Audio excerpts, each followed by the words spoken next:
Hello guys, welcome to my channel the life of Swathi. ఈ video చూస్తున్న వాళ్ళు ఇంకా ఎవరైనా సబ్స్క్రైబ్ చేసుకోకుండా ఉండుంటే please do subscribe to my channel. And ఈ వీడియో వచ్చేసరికి నేను మా ఇంటి సైడ్ రొయ్యలు వస్తే నేను ఓన్గా తీసుకొని కుక్ చేద్దామని చెప్పేసి రొయ్యలు తీసుకున్నాను అనమాట. మీకు ఎవరైనా ఇలానే మీ ఇంటి సైడ్ ఇలానే వస్తే కమెంట్ చేయండి.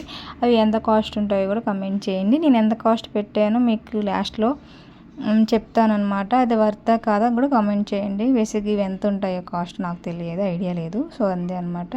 సో ఫస్ట్ టైం ట్రై చేస్తున్నాను, అది కూడా యూట్యూబ్లో చూసి మళ్ళీ నేను కుక్ చేస్తున్నాను అనమాట. మరి ప్రాన్స్లో ఎందుకు ఇంత వాటర్ ఉంటాయో తెలియదు. అవన్నీ ఫస్ట్ కొంచెం సాల్ట్, కొంచెం పసుపు, కొంచెం ఆయిల్ వేసేసి అవంతా వాటర్ అంతా పోయేదాకా అలా వేయించుకుంటూ ఉండాలంట. సో అది ట్రై చేశాను ఫస్ట్ అలా.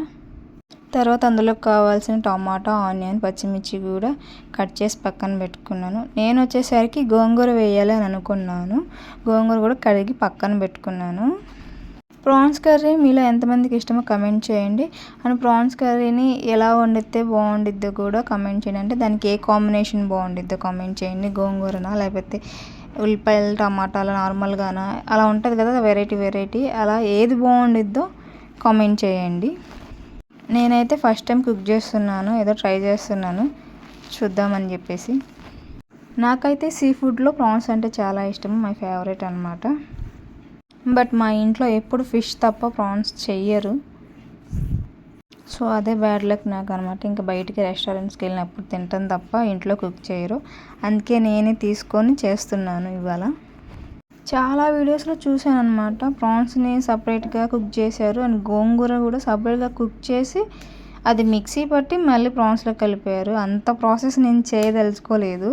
సో నేను సింపుల్గా ఏం చేస్తున్నానంటే ఉల్లిపాయ, టమాటా అవి వేసేసి ప్రాన్స్ వేసేసి ఆయిల్లో కొంచెం మగ్గిన తర్వాత అల్లం వెల్లుల్లి పేస్ట్ వేసేసి ప్రాన్స్ కొంచెం ఆయిల్లో కొంచెం ఫ్రై అవుతాయి కదా, అయిపోయిన తర్వాత గోంగూర వేసేసి అదంతా గోంగూర పెద్దగా ఎక్కువ టైం తీసుకోదు కదా ఉడకటానికి, ఏదో ముదురుది అయితే తప్ప మంచిగా ఉంటే కనుక ఈజీగా కుక్ అయిపోయింది కదా. సో దాంట్లోనే వేసేసి ఉప్పు కారం వేసేసి కుక్ చేశాను అనమాట. బేసిక్గా ఏ నాన్ వెజ్కైనా గోంగూర కాంబినేషన్ అయితే చాలా బాగుంటుంది కదా. అలా గోంగూర కాంబినేషన్ ఎంతమందికి ఇష్టమో కూడా కామెంట్ చేయండి. నేను చేసే ఈ ప్రాసెస్ సింపుల్గానే ఉంది, పెద్దగా ఇందాక నేను చెప్పినట్టు గోంగూర సపరేట్గా అది సపరేట్గా చేయడం కాకుండా ఇలానే సింపుల్గా అనిపించింది నాకైతే. ఈజీగా మనకి గిన్నెలు కూడా ఎక్కువ పట్టవు అనమాట ఇలా చేసుకుంటే. అలా అయితే చాలా గిన్నెలు పడతాయి, లెంతీ ప్రాసెస్ అయిపోతుంది. నాన్ వెజ్ కల్లా కొంచెం ఉప్పు, కారము ప్లస్ మసాలా కూడా కొంచెం ఎక్కువగానే ఉంటేనే ఆ ఫ్లేవర్, ఆ ఘాటుతో ఆ నాన్ వెజ్ని కొంచెం బాగుండిద్ది. ఏది తక్కువ అయినా కానీ నాన్ వెజ్లో ఏంటంటే సప్పగా ఉండటం వల్ల కొంచెం దాన్ని మనం ఆ ఫ్లేవర్ని ఎంజాయ్ చేయలేము అనమాట. కరెక్ట్గా ఉంటేనే నాన్ వెజ్కి చాలా బాగుంటుంది.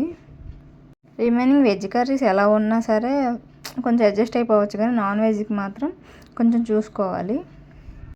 అండ్ ఇంకోటి, మీరు ఏ నాన్ వెజ్కైనా ఆ స్మెల్ మీకు ఒకవేళ సీ ఫుడ్కి ఏంటంటే ఎక్కువ స్మెల్ వస్తుంది అనమాట. ఆ స్మెల్ మీకు పడకపోతే ఫస్ట్ వాటిని లెమన్తో వాష్ చేయండి. లెమన్ వేసి కొంచెం వాష్ చేస్తే ఆ స్మెల్ పోతుంది అనమాట. అప్పుడు తర్వాత ఫ్రీగా ఉండిద్ది, కొంచెం కర్రీ కూడా బాగుండిద్ది. అది ఒకసారి ట్రై చేయండి మీరు ఎప్పుడైనా వాష్ చేసే ముందు. లాస్ట్లో కొంచెం కసూరి మేతి వేసాను, వేసి ఇంతే అనమాట. ఈజీ అయిపోయింది, చేశాను. టేస్ట్ కూడా పర్లేదు, ఫస్ట్ టైం ట్రై చేసా కాబట్టి నాట్ బ్యాడ్ అనమాట. నెక్స్ట్ టైంకి కొంచెం ఇంకా ప్రాపర్గా నేర్చుకుంటాను. సో ఇంతే ఈ వీడియో. నచ్చితే please do like, share, comment and don't forget to subscribe. Thank you for watching. Curry అయితే వేస్ట్ అవ్వలేదు, కంప్లీట్గా తినేసామన్నమాట. సో అది ఈ వీడియో ఇంతటితో సమాప్తం. బాయ్.